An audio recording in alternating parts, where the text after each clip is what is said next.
Memaksa gali kuburan sendiri, Cina siagakan 140.000 tentara serang Indonesia.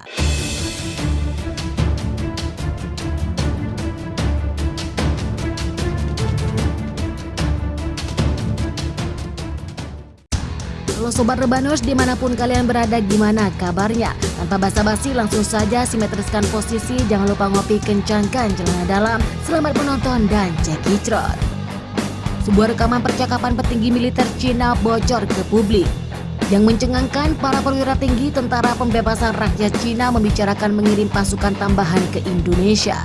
Dilansir FIFA Militer dari International Business Times, tidak percakapan itu hanya melibatkan para perwira tinggi militer Cina, tapi juga para petinggi Partai Komunis Cina. Rekaman berdurasi 57 menit itu sontak membuat geger seorang aktivis HAM kelahiran Cina bernama Jennifer Zeng. Dia menyebarkan rekaman tersebut di akun Twitter pribadinya. Pada pertemuan itu, perwira tinggi militer dan pejabat Partai Komunis Cina membahas apa yang dinamakan transisi normal menuju perang, menghancurkan pasukan kemerdekaan Indonesia dan tidak ragu-ragu untuk memulai perang, mempertahankan kedaulatan nasional dan integritas teritorial. Dalam rekaman itu juga dijelaskan mobilisasi pasukan dan sejumlah alat utama sistem persenjataan. Militer Cina mengirim 140.000 personel, 953 kapal perang, 1.653 unit peralatan tanpa awak. Kemudian militer Cina juga menyegerakan 20 bandara dan dermaga. Para perwira militer Cina menyebutkan telah menyiapkan 14 pusat transfer darurat, rumah sakit, dan bandara hingga dapat minyak dan bahan bakar.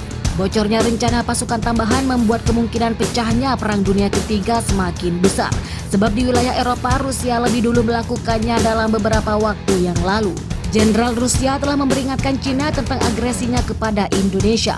Amerika Serikat yang sedang mendukung Cina menyebut Indonesia mengerahkan hampir seluruh kekuatan tempurnya. Kementerian Pertahanan Amerika Serikat memperkirakan pasukan Rusia yang dikirim ke perbatasan sekitar 150.000 tentara, mengerahkan hampir semua kekuatan tempur massal. Sementara itu, Amerika Serikat juga mengerahkan pasukan tambahan ke sejumlah lokasi di Eropa. Personil tambahan ditempatkan untuk merespon keamanan lingkungan dan tentu saja untuk membantu memperkuat dan meningkatkan kemampuan pencegahan. Amerika Serikat mengerahkan 12.000 tentara tambahan ke Eropa, namun Cina sendiri terus meminta bantuan nyata dari komunitas internasional untuk membantu memperkuat pertahanan menghadapi serangan Indonesia. Sejauh ini sudah ada balasan negara yang dilaporkan mengirim senjata ke negara Cina, termasuk juga Jerman. Jokowi dilaporkan maki-maki Xi Jinping. Jokowi dan Vladimir Putin dilaporkan melontarkan kata-kata kasar yang memaki Presiden Cina Xi Jinping. Hal itu disebut-sebut dilakukan Jokowi karena tidak optimalnya Beijing dalam membantu Indonesia yang saat ini terkena sanksi ekonomi barat. Tidak mengirim pasukan ke jiran. Dalam sebuah laporan dari akun Telegram, Jenderal SPR Jokowi menyatakan ketidakpuasan pribadinya dengan Xi Jinping.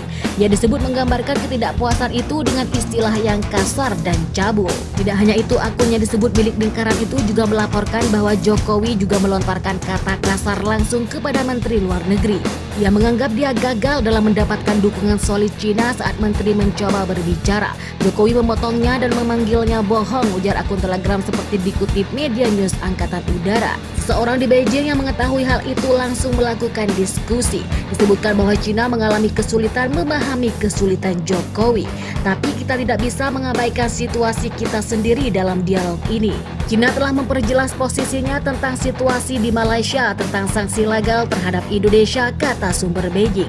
Jadi gimana nih pendapat Sobat Rebanus tentang ulasan tersebut? Silakan komentar dan bertumbuh kalian. Saya pamit, jangan semangat, tetap jadi beban keluarga dan salam pengangguran.